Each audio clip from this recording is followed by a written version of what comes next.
Assalamualaikum and good day. I bid to our lecturer, Miss Azikin, and my fellow classmates. Today, our group will be presenting on the topic of questionnaire. So first of all, my name is Ili Najwa binti Mohamad Ikhwan, matric number 051611. And for my part, I will explain about the purposes of surveys and questionnaires, and also types of questions in questionnaire. But before that, what is a questionnaire? So a questionnaire can be defined as a research device or instrument, which consists of a set of questions that aims to collect information from a respondent. So, what is the purpose of conducting the questionnaires? First is to uncover the answers. So by doing a questionnaire, we can learn about what motivates our respondents in every action and gather meaningful opinions, comments, and also feedback about them. So they are also more likely to provide honest feedback, which inherently make the data more reliable. So the second one is to evoke discussion. So a survey or questionnaire give an opportunity for the respondents to discuss about the important key topics. So this will allow us to dig deeper into the survey and can insight topics related to it in a broader perspective. So the next purpose is provide based decisions on objective information. So conducting surveys is an unbiased approach to decision making. So we can collect unbiased survey data and develop sensible decisions based on analyzed results which can immediately address topics of importance. Lastly, surveys or questionnaires are conducted to compare results.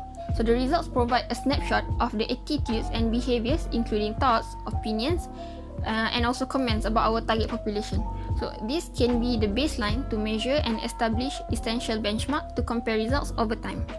Moving on to the second subtopic, which is types of questions. So there are 5 types of questions that are widely used in a questionnaire. So the first type is open-ended questions. So these types of questions allows the respondents to give their own answers with little to no restrictions. As you can see in the slides, Figure 1 shows the distinction between open-ended question and closed-ended question. And you can see that for open-ended question, there are no predefined answers provided and the respondent can express their opinion in the wording of their own choice. So next is dichotomous questions. This is a question with only 2 possible answers. So it is generally a yes or no closed-ended question, but it can also be something like agree or disagree or true or false. Dichotomous question is usually used in case of the need for necessary validation. So the third type of question is multiple choice questions or MCQ. So MCQs are a closed-ended question type in which a respondent has to select one or more or many responses from a given list of options. So for this type of questions, it may be wise to consider including the other category as one of the answer options. So MCQs consist of an incomplete stem, which is the question, the right or wrong answers, closed alternative, and also distractors. You can see the examples of MCQs in the slides provided. So moving on, the fourth type of question is scaled questions. Scaled questions are often used to judge the degree of a feeling. So these questions are based on the principles of the 4 measurement scales, which are nominal, ordinal, interval, and ratio. So there are a few types of questions utilizes these scales properties, such as rating scale questions, Likert scale questions, and semantic difference scale questions. So for rating scale questions, it usually displays a range of answer scale options such as 1 to 10, 0 to 100, and so on, like the example in figure 4. So it is important to clarify and explain clearly about the gradation method. For instance, on the scale of 1 to 10, 1 means not likely at all, while 10 means extremely likely. So for Likert scale questions, the questions are characterized by a wide range of answer options to choose from, typically ranging from one extreme to another. For example, strongly agree to strongly disagree. So these question types are especially suitable to ask the audience on a new product release, customer service experience, and more. So you can take a look at example in slides. So next is semantic difference scale questions. So this type of question quantifies the opinions and feelings of a respondent. So it uses a multiple point rating scale, like the examples in slide, to understand the respondent's feelings better. So the scale features usually have polarized opinions on either end, with a neutral option in the middle. So the last type of questions that are widely used is pictorial question. So pictorial question is easy to use as the respondents are asked to answer a question by choosing the right image as the answer. So this will encourage them to immediately choose the right answer, which will help in giving a more accurate data. So that is all from me. Thank you for listening. Assalamualaikum, I am Nurul Farihah and I will be presenting on piloting and distributing the questionnaire. So after you are done constructing your questionnaire, which may include the writing and rewriting process, you will probably be satisfied and confident that it is perfect. You may think that your questionnaire is ready to use. However, there is one further step before distributing them, which is piloting. The term piloting refers to testing various aspects of the survey, including a test of the questionnaire. Moser and Calton, 1992, refer to piloting as the dress rehearsal. It means that questions are placed together as it is expected as final questionnaire to be investigated further. So we can say that piloting is a mini version of the full survey to be conducted, because piloting of a questionnaire is the process of testing a questionnaire on a small sample of respondents to assist the researcher in identifying potential problems and possible solutions. The importance of piloting includes ensuring shorter, more efficient and more effective surveys so that as a researcher, you can observe how a respondent perceives and reacts to the questions that have been formulated. Second, assisting with identification and elimination of unforeseen problems to help the researcher identify errors and problems that he or she might not notice. Lastly, piloting is a great assist in shaping the content and structure of the questionnaire because it helps increasing the internal validity of the questionnaire and ensuring the right data is gathered. There are two types of piloting, which is large-scale piloting and small-scale piloting. Large-scale piloting refers to a complete dry run on a quite large scale, including a detailed analysis of the responses. I will not focus on this because it is only important in certain circumstances, for example when you are doing a PhD studies. Small-scale piloting refers to a relatively informal exercise of trying out the questionnaire to see how it works and get the bugs or error out of the questions. It involves having a few individuals to complete the questionnaire in your presence and then discuss it with you. This should always be done because it has several purposes, which is firstly to determine how long does it take to complete the questionnaire and whether there are any features that are likely to turn people off or reduce the response rate. The next purpose is to debug the questions, meaning that the researcher can identify and remove errors from the questionnaire. The researcher has to make sure that the wording used is precise, using familiar and unambiguous terms. Next is about who to include and avoid in the piloting process. The aim of choosing people for the piloting is to get the maximum number of useful feedback as readily as possible. Firstly, the pilot sample should be drawn from the same population as intended for the survey. The researcher should choose people who are sympathetic to your work but still able to provide honest feedback and sharp criticism before they are distributed. The researcher must test them as thoroughly as possible. For example, if your target respondents are students, you can do the piloting with friends from other schools, or if your target respondents are parents, you can do piloting with the neighbors. The researcher needs to avoid someone who was involved in the questionnaire's production or who has the inside knowledge about it. Also, the researcher needs to avoid from the intended target respondents. When piloting, it is best to deal with people one-on-one and making sure there is plenty of time for the exercise.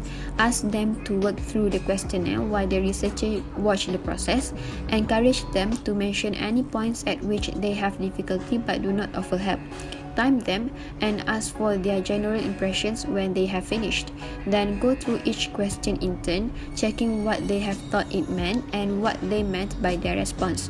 If they had any problems, discuss how the questions might be improved by making notes on the spot. Next is distributing the questionnaire.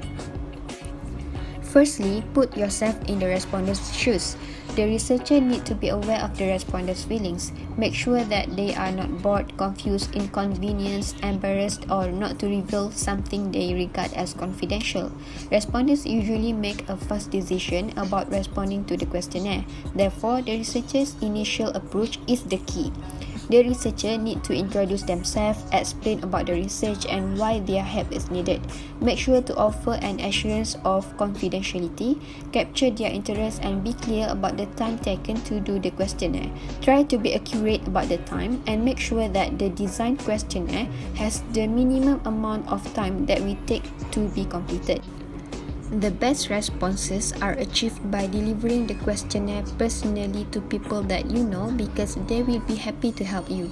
The second best option is delivering questionnaires in person at a venue, especially if you can be identified as a member of the group.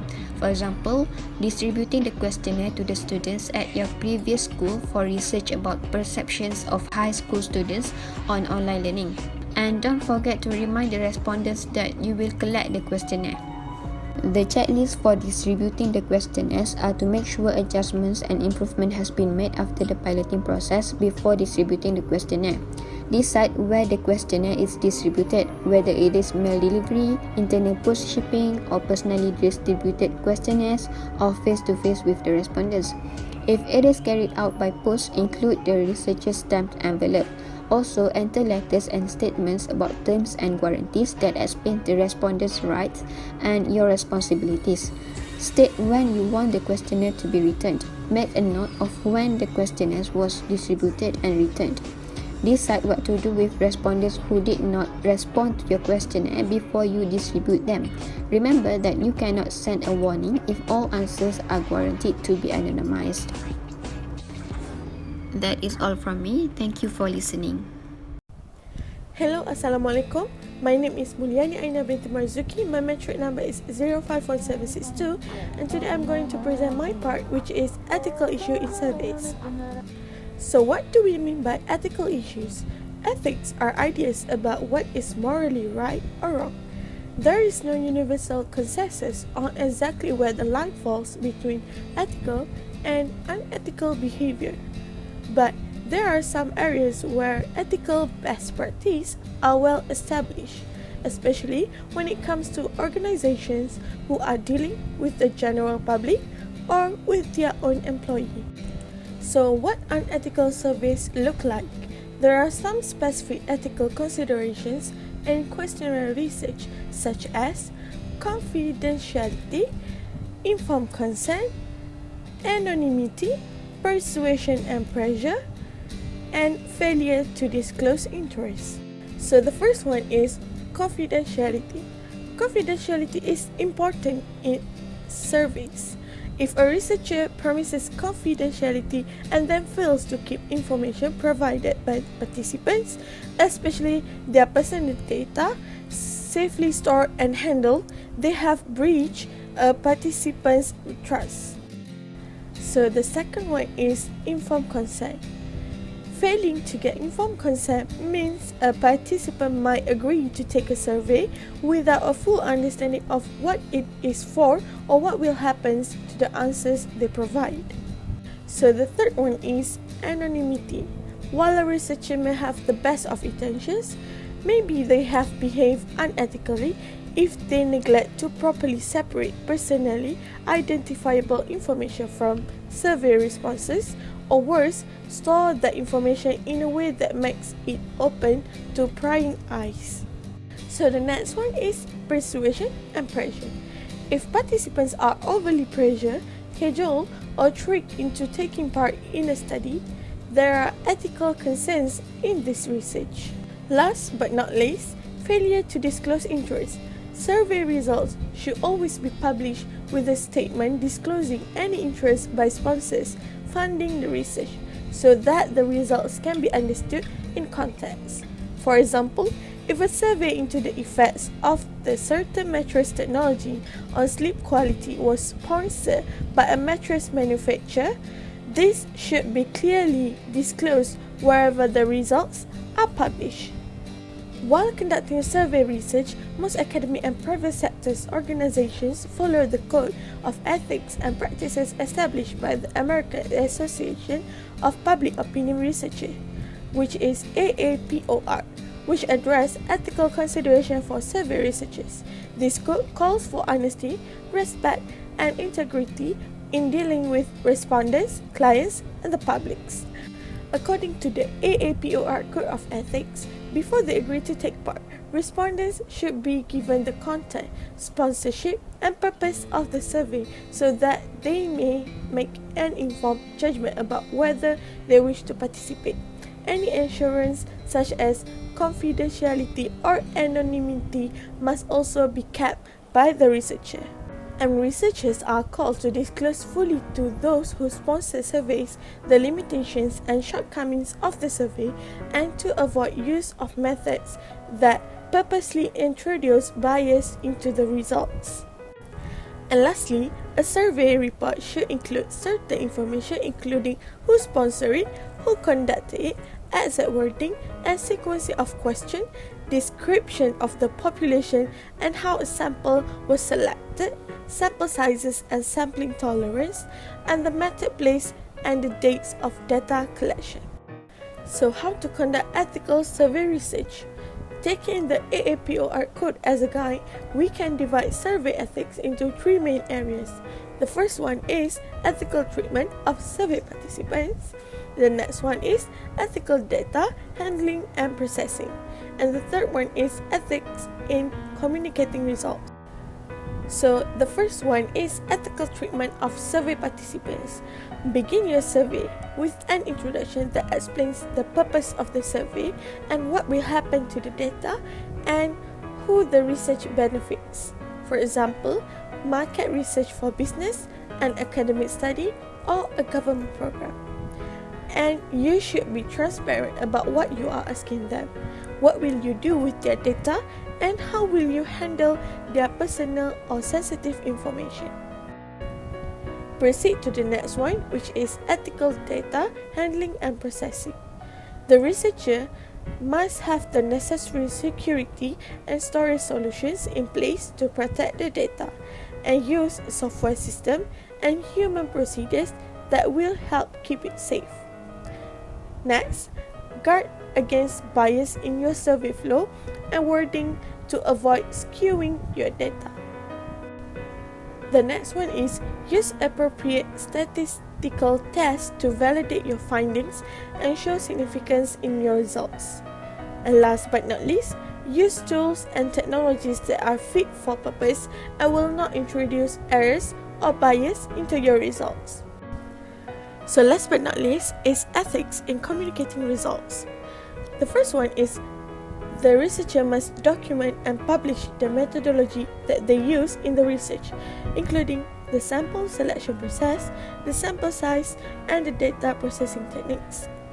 The second one is explain the limitations in the methods and disclose any doubt in the conclusion or areas that require the further investigation. So the next one is correct any errors quickly and publish the new results alongside or in a place of the old one.